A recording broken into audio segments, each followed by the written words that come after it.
All right. Well, everyone, welcome back to another episode of the All Things AFib podcast. On the show today, I have the pleasure of speaking with Dr. Jared Bunch. He hails from the University of Utah. He's actually from Utah, if I read correctly, going back through your history, and then did most of his training in the sunny mountains of Rochester, Minnesota. Exactly. Not a lot of sun or mountains, but a lot of cornfields, a lot of cold. Exactly. But obviously, you got some phenomenal training there. You were a associate professor at Stanford for a while you were at Intermountain Healthcare, and now you're at the University of Utah, where you're a professor of medicine, super busy clinical researcher, super busy clinical EP, and countless number of editorial board staff and everything that the listener got a preview for in the introduction to this. So thank you so much for coming on the show. Thank you for inviting me. It's my pleasure. Awesome.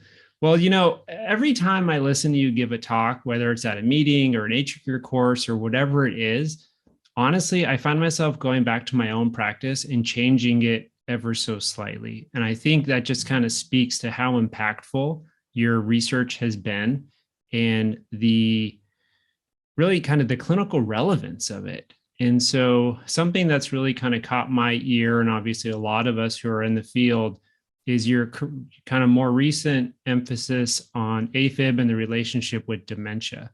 So I was hoping we could spend some time talking about that. Sure, it'd be my pleasure. Awesome.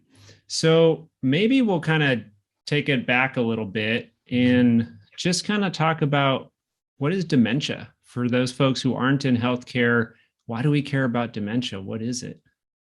Well, and I think it's important that we care. One, because as countries develop and they improve medical treatment for other diseases, it's one of the most common causes we die from. And in fact, the recent United Kingdom data, the English data, nearly 1/3 to almost 40% died of dementia.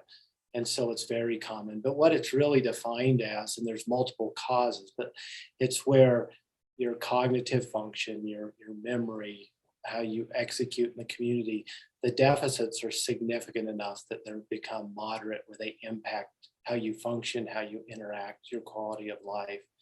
And they can be moderate to severe. And ultimately, it's made by our neurology colleagues, but people and families recognize the inroads of the symptoms really early. Absolutely.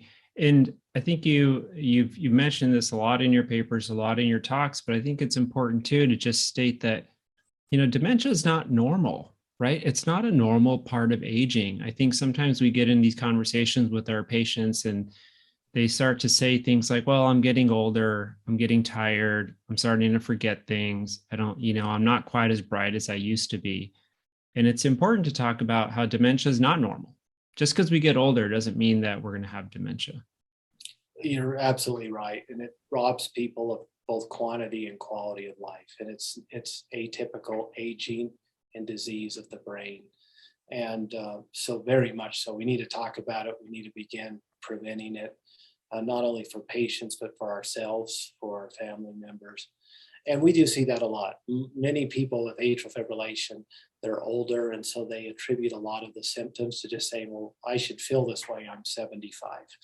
I should feel this way, I'm getting older. But in fact, that's not necessarily true. And how we manage symptoms of fibrillation and fibrillation itself can really influence how they feel, even though they're 75. Yeah. Sure. And so how do you go about kind of coming to that diagnosis of dementia in, let's say, your AFib patient? Sometimes it's easy. I often share the story of how I got interested in this field. And I admitted a patient who was a salesman, who was gregarious, told stories. And he was sitting in his bed, and above his head was his heart monitor. And he would just tell stories. And I'd ask him a question, and he had a story. And when his heart was in normal rhythm, he spoke freely. But when he converted to fibrillation, he would stop. And then his wife, who had heard the stories a million times, would just start filling in. And then when he'd convert back to a normal rhythm, he would proceed and say, I had this senior moment. And I thought that was this amazing real-time view of how a heart rhythm could influence the brain. And so I think the first question is we have to ask questions beyond what we normally do with atrial fibrillation. We often say, does your heart feel like it's racing? Do you feel short of breath? Do you have energy intolerance? So that may be important for a 40-year-old, but a person who's 90 that has hip replacements and knee replacements, they don't really notice. They just want to get up the stairs more so than feeling that they feel their heart a little fast. So we have to ask the right questions. We have to know the company that dementia keeps. And that's often depression and a depressed mood. And so also be asking questions in that regard. And more importantly, they often ask the spouse. So this to the salesman, he never noticed anything. He just thought this was getting older. But to ask his wife, she'd say, well, yeah, he's been doing this a lot. He forgot his car keys. And he got lost coming from home from the same way he always went to the grocery store. And the family early on starts seeing things. And often the patient does, but as dementia progresses, sometimes the personal awareness is less than the people around them. So we do have to just recognize it's there and it's common. And then we have to start asking the right questions. Yeah, it's really interesting because, we often find ourselves in clinic really only asking, have you had a stroke? Have you had a TIA? And we really don't, at least I'm guilty of it. I really don't get into more of those granular type questions. Like, are you forgetful? Is this interrupting kind of your normal cognition, your ability to carry on a conversation, things like that. And I know you've mentioned that in the past too, where kind of a lot of us are fixed on that stroke outcome with AFib. And you've put this phrase out there where stroke really is kind of the tip of the iceberg. You want to talk to us a little bit more about that? Yeah, that's a great question. And we've often for years, our endpoint and our end goal with atrial fibrillation is clinical stroke. And that clinical stroke is variable, but it's usually stroke with a significant deficit. And so that's just one part of this. You can have smaller strokes with maybe less of a deficit that's not immediately apparent. You can have bleeds that are large or smaller. But more importantly is this concept of silent stroke. And there's a recent study, the Swiss atrial fibrillation study, that took patients when they came in with atrial fibrillation, they did an MRI, and then they followed them to 2 years and repeated the MRI. And about 2% of people had a clinical stroke. But if you took the MRI imaging, that incidence doubled. In fact, over 4% did. And then they looked at people and tested them with a battery of testing. And it didn't matter if you had a quote unquote subclinical stroke or a clinical stroke, both of them significantly impacted cognition and memory and recall. And so I think that's a misnomer, that subclinical stroke. So those are two parts of this iceberg, but underlying that is small repetitive events that ultimately your brain adapts to, but then you lose adaptation and you have dysfunction or small clinical bleeds. And that same Swiss atrial fibrillation study at the baseline, so the first time people had atrial fibrillation and got an image, they looked at microclots, microbleeds, white matter disease, prior stroke, and all of those correlated with cognitive decline. So there's a lot going on in the brain, and it happens early. When we took patients from the Intermountain healthcare system, and with their first diagnosis of atrial fibrillation, we could collect, they had stored serum around there, and we could measure markers of brain injury. They were small, the same markers that we measure for concussion response, but they were small and elevated. So it's happening early, and that's why we just have to be proactive from the very beginning. How can we improve brain health? Wow. So you touched on so much there. Going back to some of the first things you talked about as far as mechanisms. So is it correct to say that, part of the mechanism are microbleeds, part are microclots or strokes, if you will? And what about kind of this hypoperfusion I've heard you talk about? Like, do we have any idea what the kind of the ratios of those impacts are or anything like that? Yeah, that's a great question. They're not mutually exclusive, but we do think we have one pathway that we've studied for almost a decade, which we call recurrent ischemic events, and that can be the small or large clots or bleeds it's been known forever. The initial dementia with atrial fibrillation was multi-embolic or stroke dementia, but going from that severe cascade to all those things we talked about. But that wouldn't explain my salesman at all, who had dynamic cognitive change with rhythm. And so that leads to an area we've been exploring more and more, and that's how the brain perfuses and adapts. When you go into atrial fibrillation, you lose anywhere from 10 to 20% of your efficiency by loss of synchrony, but you also have periods where the heart's quite rapid, and there's periods where it's quite slow, and it's all dependent on the medications used and the governance of the heart. And that can influence the brain over time. And what's interesting is when we do volume studies, perfusion studies of the brain, the areas most sensitive to decreased flow, or what we call the infratemporal lobes, and a lot of the area where memory is classically stored. And when we minimize the time that you're too slow, that improves. When we cardiovert or shock the heart to normal, those regions improve. I think most interesting, we have a study that we have submitted to a paper. It's in revision, submitted for publication, but it's in revision. And I may have shown this with you, but that was when we took a healthy animal. This is a young dog, big enough to study and normal function. And they have this network of vessels in their neck. So it traps clots. So we can study the brain independent of clots. We put the dog into atrial fibrillation, and then we measure how the brain adapts, how it, with stress, does it improve its perfusion and its capacity. And the dogs, as soon as you put them into fibrillation, they immediately have maladaptive response. And over time that gets better, but it never fully improves. So the rhythm is associated with decreased compensation, decreased adaptation of the brain. And that's an area we're just starting to explore. But if that's really important, that early on how we manage the rhythm through a variety of approaches, that becomes an important question to ask and study. Yeah, that's fascinating. It seems like that's another layer that we often don't talk about clinically, right? We talk about the clots, we talk about the bleeds, but then this idea that maybe our vasculature isn't as adept at compensating with the irregular perfusion is kind of wild. That's definitely something I don't speak about clinically with my patients.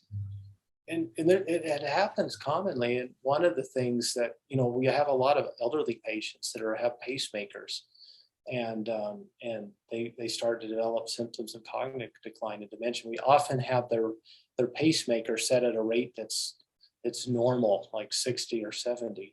But should they be 80? Should they be 90? Should you increase rate to improve compensation?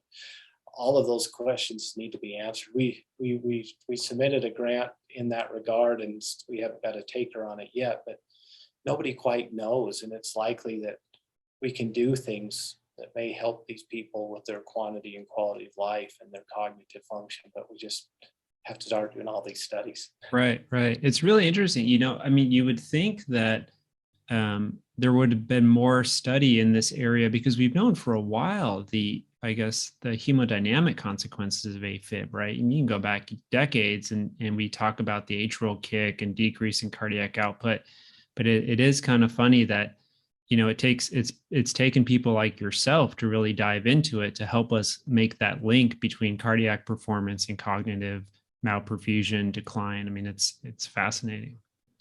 Yeah, I think some of it's just the siloed medicine we work in. If you get cognitive decline and dementia, then you're moved over to the geriatricians or hospice or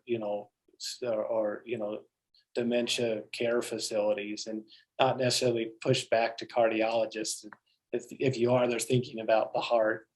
So some of the things get lost in that. But what's interesting is the same things we see with the brain.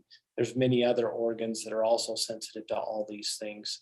And you can see the same parallels. So I think as more people start to explore and more good minds come together, it will advance quickly, and we'll get a lot of new therapeutics and concepts to help. One thing you mentioned earlier about biomarkers, is that an area where you're using biomarkers clinically, or is that strictly research at this point? more research than not, but we at Intermountain under the leadership of Ben Horn, the Intermountain and took common blood markers, your basic metabolic profile, which includes kidney function and sodium, potassium, chloride, and your complete blood count and how it looks and its morphology.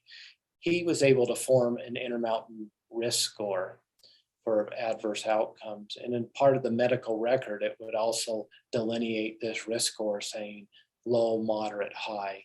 And it applies very well to the stroke prediction, the CHADS-VAS score, and it helps to define risk profiles in that where it's normally low, moderate, high.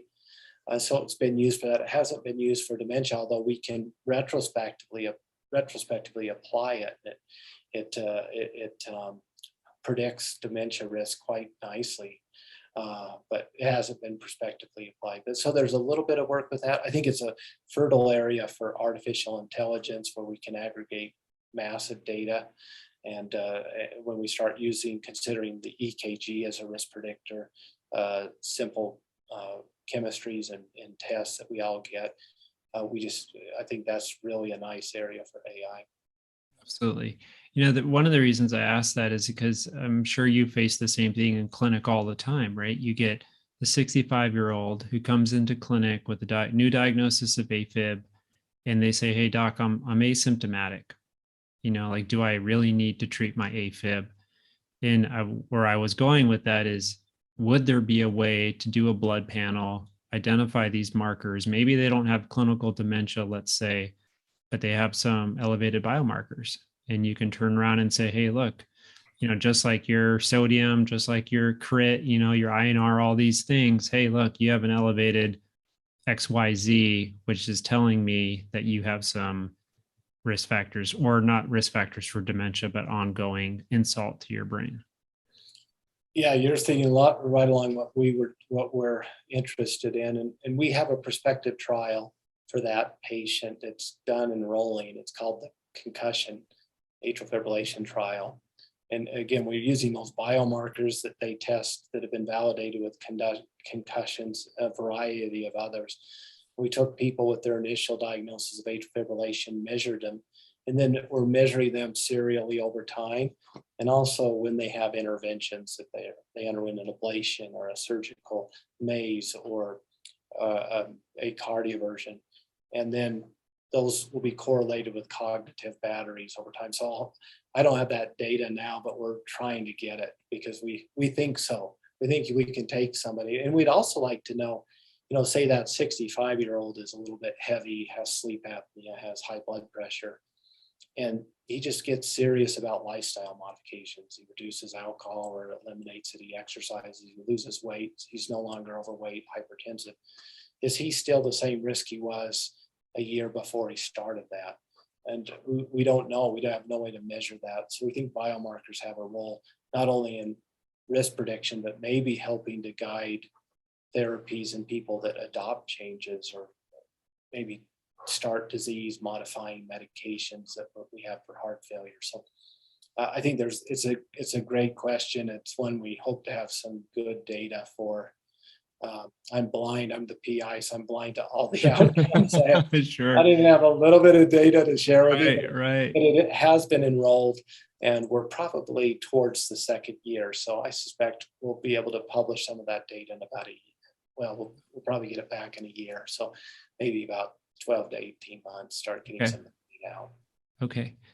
Now, we've been kind of speaking generically, if you will, about atrial fibrillation and dementia and risk factors. And I would love for you to speak to this. I've read it in your papers, but can you kind of discuss the magnitude of risk with AFib and its relationship to dementia? So for those who are listening, like, how much does AFib affect your risk of dementia? Yeah, and so I could use the Utah data.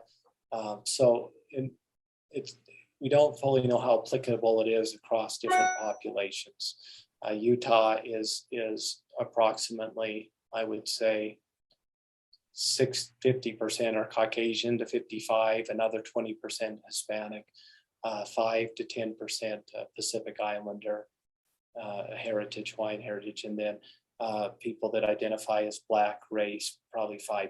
So each community has different characteristics. But what we found, and the one study that's found similar data and has replicated our data was England, which probably doesn't maybe change that demographic mix much, maybe a little bit more, but not that much. But we found that, dementia preferentially impacts younger people with atrial fibrillation. So that risk between an atrial fibrillation patient from 60 to 70, 70 to 80, 80 to 90 changes. From 60 to 70, that risk is anywhere from about 40 to 50% higher to almost 100% higher. As you get a little bit older, it starts to go down actually. So most people, you're looking at raising that risk kind of in that 40 to 50% range. And it's clearly driven by, do you have high blood pressure? Do you have diabetes? Do you have metabolic syndrome? Do you have high markers of inflammation? Do you have heart failure? Do you have prior strokes? And stroke is the strongest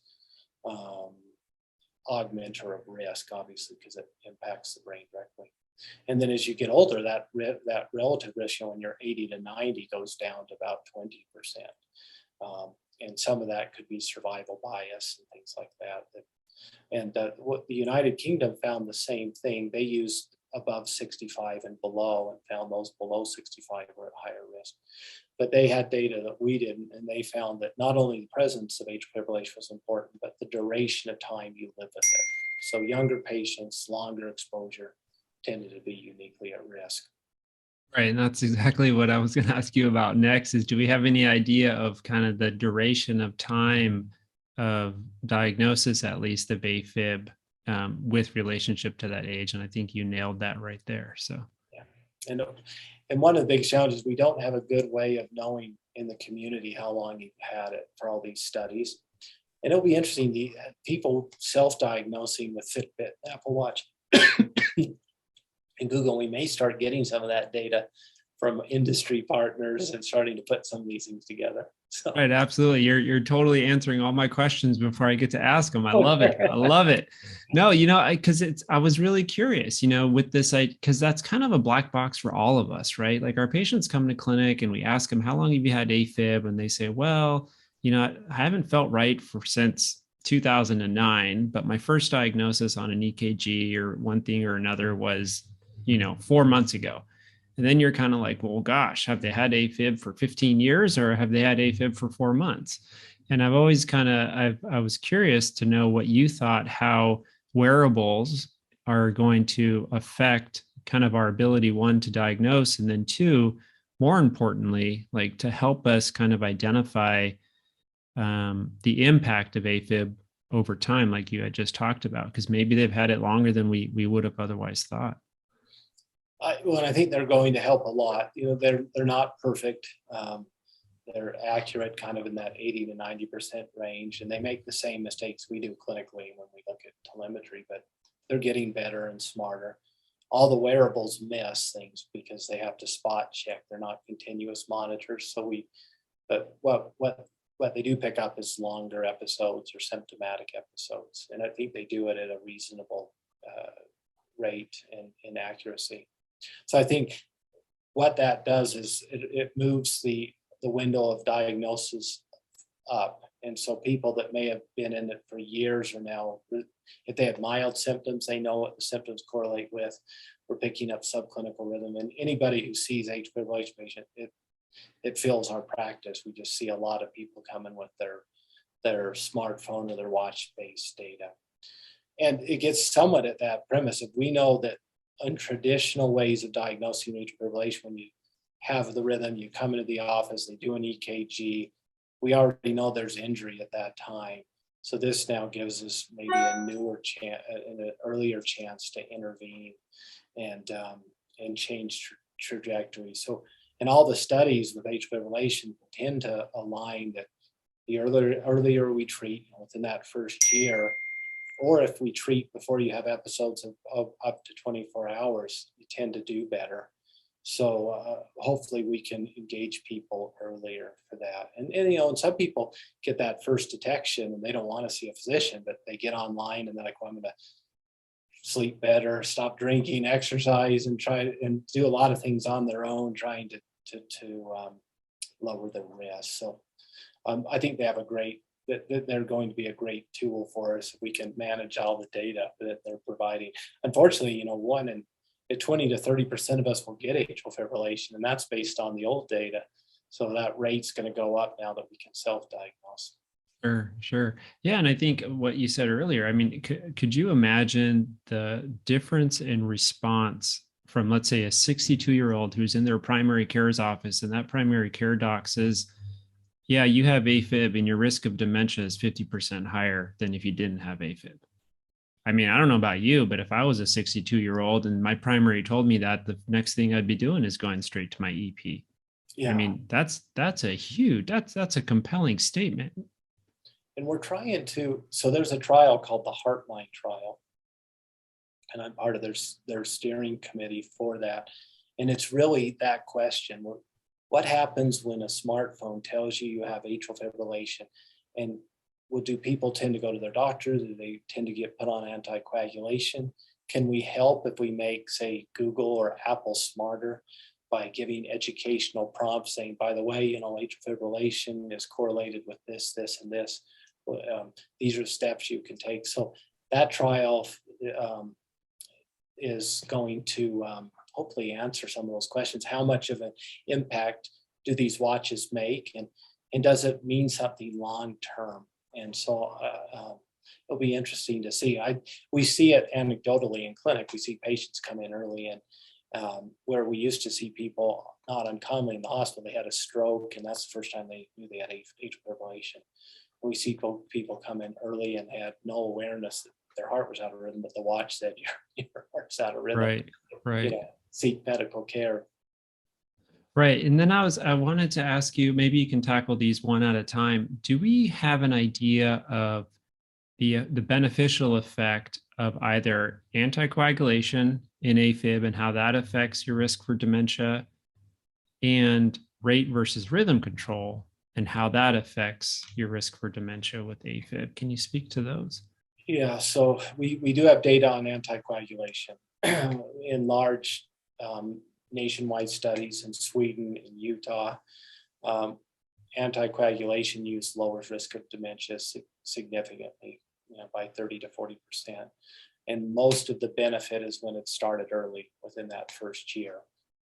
Ideally, that first 1 to 2 years. If we wait near fibrillation 4 or 5 years, we almost see no benefit at all because these injuries have occurred.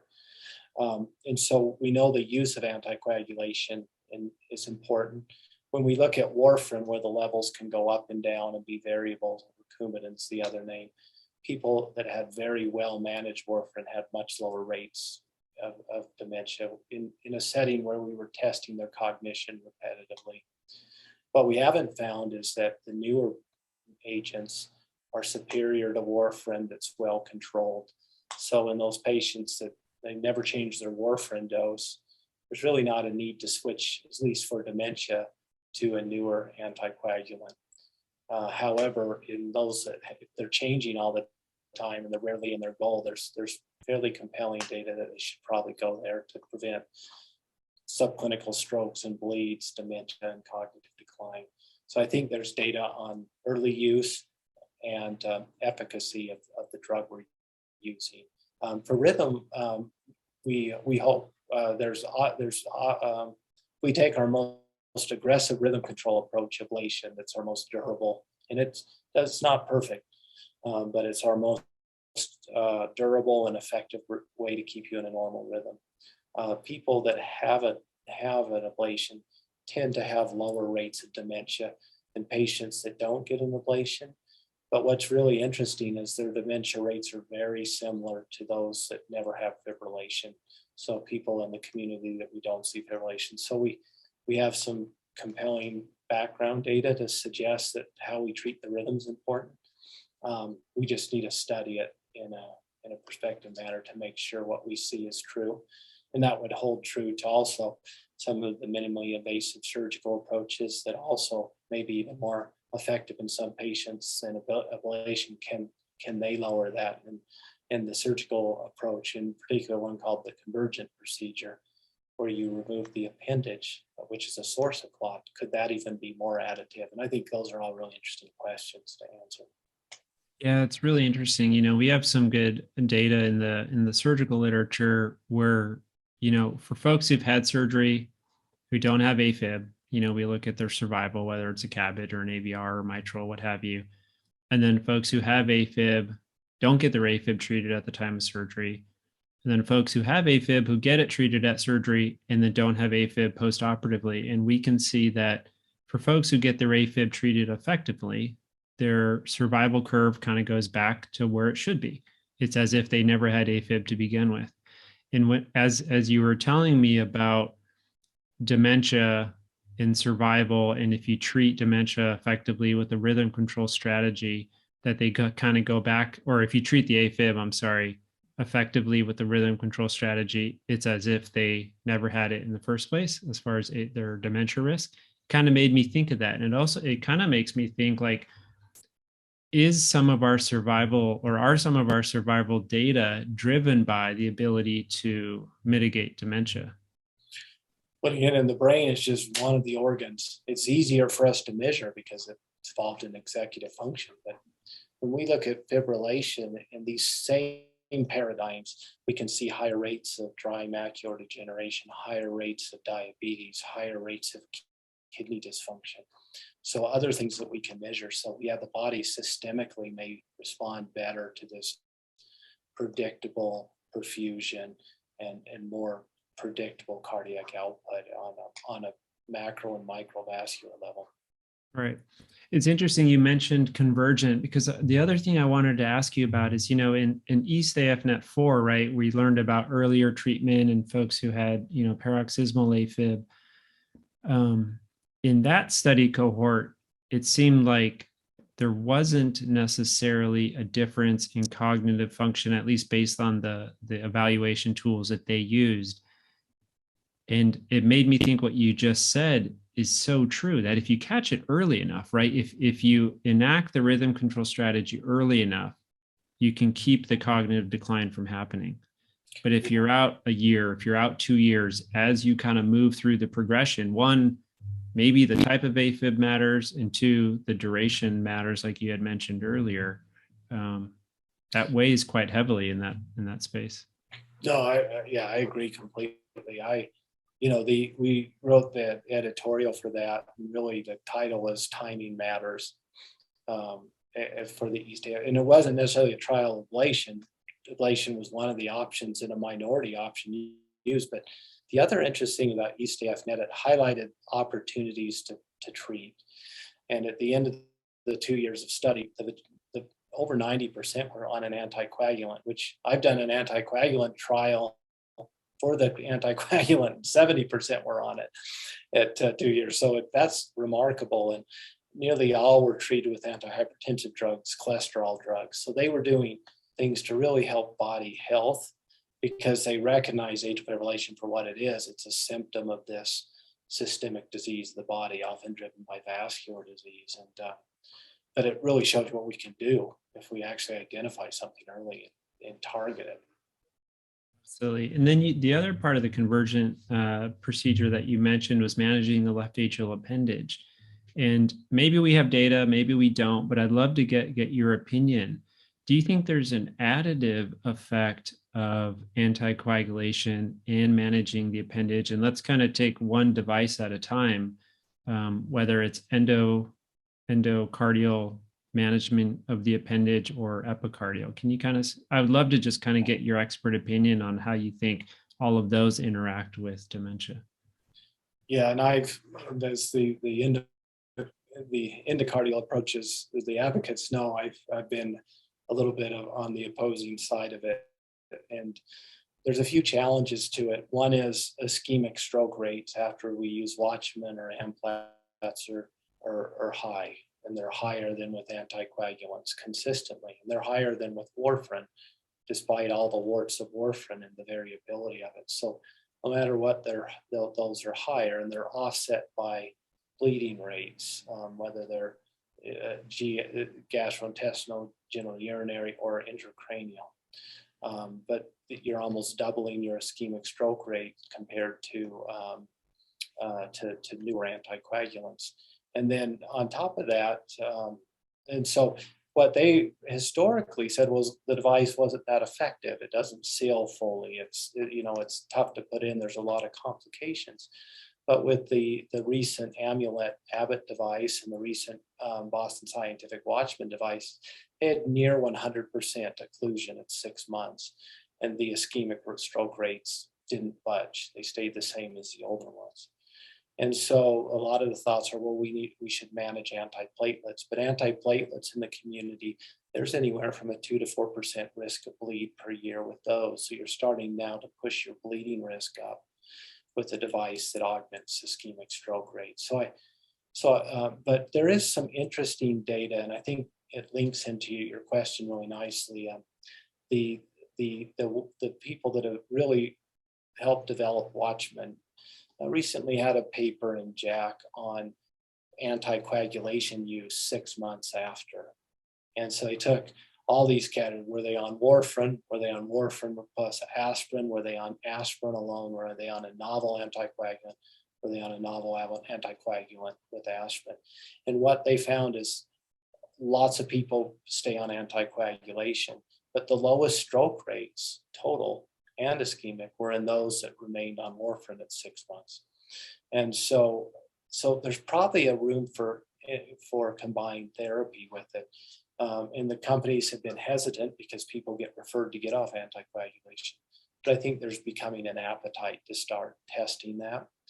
And that's what leads to the surgical approach. And there was, the surgical registry data was a little bit different than the Mayo registry, that often didn't show a significant benefit over time for stroke reduction.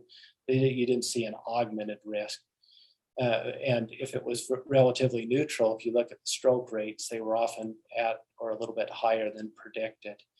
But in the Laos study, which was not a study of just let's clip the appendage as the primary strategy, it was a study of let's clip the appendage, whether we sew it or clip it or ligate it, and continue anticoagulation. And that study profoundly lowered stroke rates, almost cut them in half. And I think that came before the JACC study. So I think your colleagues, our surgical colleagues, have led this field to say it may have a role. We clearly know big clots are there. We know people that have had a big clot in the appendage and it doesn't resolve with anticoagulation. But it's probably something we need to do in combination with a low dose of anticoagulation. And if I had my preference, I would err on surgical, where you don't leave something in the heart where you're critically dependent on an antiplatelet that conveys its own risk of bleeding over time, that as patients get older, that gets very close to the data with appropriately dosed apixaban or Eliquis. So. Yeah, it's really interesting. That's kind of one of the things I've been learning from you. When I go back to the clinic and I tell folks, just like you said, they're coming often to clinic to get their AFib treated for kind of two reasons, right? One, they want to reduce their stroke risk, and two, they want to get off medications. Kind of everything else I find is they almost talk about secondarily, whether it's, their risk of heart failure or kind of whatever, their palpitations, something like that. And so here I am now thinking of this situation in clinic where I say, okay, look, you can come in, we can do your surgical ablation, whether that's a hybrid, open, you name it, kind of whatever's going on. I'm going to manage your appendage. And now I'm kind of in this space where I'm trying to figure out, do I tell my patient, yes, you can come off your oral anticoagulation? Or, you know what, honestly, I think you should probably stay on it because it may help mitigate these microemboli, even if you're in a sinus rhythm, even if we have your appendage managed. Is there some benefit to continued antiplatelet or anticoagulation? I struggle with that. I don't know what to tell them right now. Yeah, well, I do too. So I understand that totally. I know I'm much more comfortable when there's a surgical ligation, and I tend to do CAT scans because they fill the appendage well and look, if there's an accessory appendage. If there's no stub, there's no appendage leak, and I am much more comfortable with that. For patients that are high risk, I talk to them more about this, but I think most people with high risk, we understand that. With moderate risk, though, I think there's opportunity to try to come off if it's a clean surgical removal, and if the percutaneous devices evolved to a point where there's true endothelialization that's complete, and even though there's a foreign body, it's sealed off, and that's been a difficult thing to achieve. But I think too, we have to go back to the Blackshear data that defined all this. So, I think it was 1976, they said, well, where do clots form in the heart? In rheumatic patients and non-rheumatic. It was just a study from the surgical team at Mayo of where they occur, and they wanted to know. And in patients that didn't have rheumatic heart disease, 90% were in the appendage, 10% were elsewhere. And then with rheumatic heart disease, I think that was 57% were in the appendage and 43 were elsewhere. So there's a lot of things that mimic mitral stenosis that can cause severe left atrial enlargement, stasis. But I think what was interesting in the Blackshear study, despite what we would estimate a 2%, 4% stroke risk, is by far the most common site of thrombus was not in the heart. And so I think it gets back to the point that we probably need a systemic therapy too. What it is what we have to sort out. I'm hesitant to think it's aspirin, but could it be apixaban, like 2.5 a day, where there's almost no bleeding risk? I'd love to see that study done. And because and one of the challenges is none of these drugs are generic, but there's a few. Dabigatran is off patent now, and so hopefully there'll be some generics being made soon, and then the others will follow.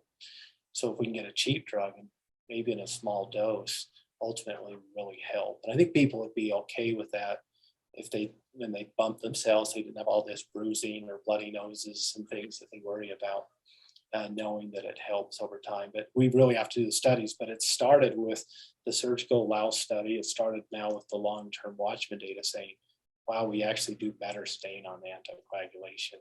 And now we can actually refine the dose and the type. Absolutely. It was an active topic of conversation during this past year's ISLA meeting as well. People were throwing around, well, how much? Is it the 2.5 BID? We would like to say that we take everybody off. We'd like to say that those who are getting treated are because they're oral anticoagulant intolerant. But gosh, it makes us feel better to have them on a little bit, That's maybe all they need if you get rid of the appendage. We had to get away from it's a monotherapy. And there's still people that really push that it's a monotherapy. But that, even to that Blackshear data, we should have never thought that, because 10 to 40% of the time we're missing the mark. And so I think we sort of made a mistake by going down that route. But I think people are coming around as we get more long-term data to how can we manage the Watchman or the amulet or the surgical ligation better over time. And I tell them when there's pushback, I said, just do the study. I would love to take all my patients off anticoagulation. Yeah, sure. We all would. So it's not that I'm wedded to anticoagulation, but I just haven't seen anything replace it yet from the data I've done that can meet its outcomes. But I'd love somebody to show that to me in a well-powered study. Absolutely. You had mentioned kind of Chad's VASC earlier. Can I pick your brain on specific kind of numbers? Like when you talk about mild, moderate, severe, are you talking 2, 3, 4? Kind of what are your Chad's VASC kind of cutoffs for these sorts of things? So I think we're all a little bit different. Obviously, we recognize 0 as low. I still, if it's female alone, Chad's VASC 1, I consider that low, even though it's a Chad's VASC 1. So then 1 to 2 to me would be low to moderate, 2 to 4. Or 2 to 5, depending on if it's gender added, would be moderate, and then anything above high. And it's like everything, medicine, that people fall largely in these two ends. There's a lot of people that are low and a lot that are high in that category. But the problem is we even in CHADS 0, CHADS 1, there's measurable strokes in the community. So we know if we're misclassifying, and for genetic reasons, serum reasons, that we tend to clot more. So that's, I think, some of the hesitancy towards moving towards a conservative strategy with use of anticoagulation. And some of, as the CHADS VASC and CHADS score were being developed, a lot with the work of Greg Lip and colleagues. Different nations that reported their data had markedly different outcomes with the CHADS score, and between Asian populations and predominantly Caucasian populations. So we also have to be careful when we consider different races and things like that with it. Gotcha. And then are there any kind of hard points other than CHADS VASC, let's say like echo measurements, LA dimensions, depressed EF? Is there anything else you're looking at that is specifically when you're talking about AFib and dementia that helps you guide kind of how aggressive you're going to be with treatment? There's a variety of them. Surface echo, like size of the left atrium helps, degree of diastolic dysfunction. For the TEE, the morphology of the appendage, whether it's heavily trabeculated, augments risk. The velocities, the entrance and exit velocities, all augment risk. So if you do have somebody that is on the fence, they're a young 50-year-old with hypertension, or a 65-year-old male without. Sometimes these can help out. I had a patient recently who was 65, endurance athlete, but his left atrium was massive and severely enlarged, and for reasons we don't fully understand. His left ventricular diastolic and systolic function appear normal. But in that patient, I said, well, I would consider that a second risk factor because it's so enlarged beyond what could be explained with endurance athletics. And so I do use some of those there. They all augment the CHADS VASC score. The biggest challenge with CHADS, and this CHADS VASC, is the predictive value is somewhere between 0.6 to 0.7. So it's only 60% accurate, 70. Initially, CHADS was 50 to 60. It was like flipping a coin. And so you can take then these echo scores and you can raise it by about 10%. You can take kidney function, raise it by 10%. Burden may help as well. But we don't have a score that's even close to 90 or above in risk prediction yet. Some of the AI stuff we did got into the low 80% using a bunch of different markers. So I think we're going to get there, but we're just not there with demographics-based scores right now. Okay. You've kind of mentioned it throughout the last half hour or so, but I want to absolutely make sure we touched on it because I can't even imagine the amount of work that went into your project with Dr. Day as well. It's called the AFib Cure. I have to mention it because we tweeted about it a little while ago. I finally got the book just under a year ago or so, and I got my way through it. Just for everyone who's listening, this is a phenomenal book. I don't care where you are in your career, where you are in your healthcare. If AFib is at all of interest or important to you, I'm just going to kind of do a little name drop here, Jared, if it's okay. It's called the AFib Cure. Get off your medications, take control of your health, and add years to your life. And Jared and John Day co-authored this book, and it's a phenomenal book, super easy to read and very digestible. And I thought it had so much great information in there. Can you just talk to us about kind of what drove you to write that book, how the response has been? And I imagine that's kind of how you approach patient care in general. Yeah, a lot of the initial pathway and thoughts were from John Day, and he wrote a book called The Longevity Plan, where he went to these Chinese villages where it's not uncommon for people to live 100 to 100 years or older, and tried to understand some secrets of life And it was social connectedness, staying active, staying employed and engaged in something you love, diets that are fruit and vegetable based and with lack of preservatives and processing, and it's things we all knew. Most people recognize, I don't know, most people recognize how much we need to be connected as we grow older and with people. And so then he was an expert in atrial fibrillation. We had done numerous studies together. And so they wanted to apply some of that to the atrial fibrillation cure. And so basically it's sort of a number of different patients, some of the challenges they went through, how there was opportunities to intervene in a preventative manner, ways that you can specifically, what he likes to call biohack, or try to alter your systemic inflammation, your risk towards arrhythmia. And then also some practical guidance if none of that works and you need an ablation, what to ask and what are things to look for and who does that. And a lot of people just assume that, a doctor graduated and so they do a good job, but there's value in experience, and a value in experience in the people you work with.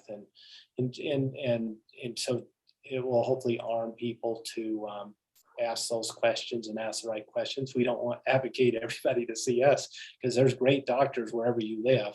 You just need to find them and ask questions, because it's your health, and take control. And cure in the oncology literature and oncology field is, can we put this in remission for 5 years or more?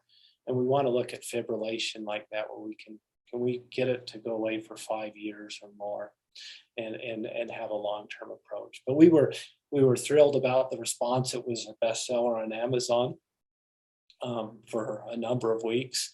I probably on the podcast, I'll tell you offline who